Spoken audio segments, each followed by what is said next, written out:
his command of that game, especially in the second half, when one mistake could have been the difference between winning and losing, was in essence the difference in that game. Along with, of course, Kansas City's defense was all over Lamar Jackson the entire game. But there were moments where one turnover and that game turns the other way. That game could have easily turned in Baltimore's direction. All it took is one mistake from Mahomes. He never made it. One misread, a fumble, a penalty. It never happened.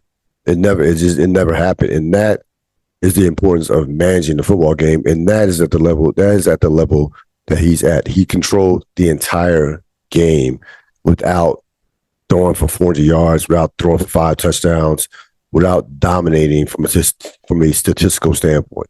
And it kind of reminded me of LeBron's performance in Game 7 of the Eastern Conference Finals back in 2018 when they played the baby Celtics, I like to call them, with Tatum as a rookie and Jaylen Brown was in his second year. Marcus Smart was still young.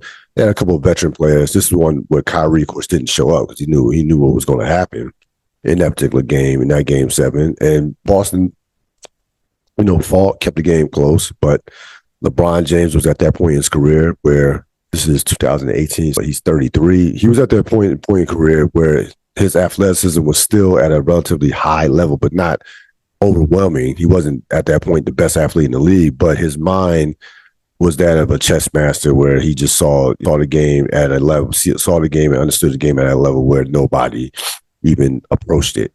That was active playing basketball. And he controlled that game controlled the pace of the game, with his physicality, his knowledge of the game. And in essence, Boston really never had a chance to win, even though the game was close. Boston never had a chance to really was not going to win that game because they didn't have a player of that ilk that could match him from that standpoint. And that's what you have in Mahomes, that, Lamar, no quarterback in the league is there yet as far as Mahomes.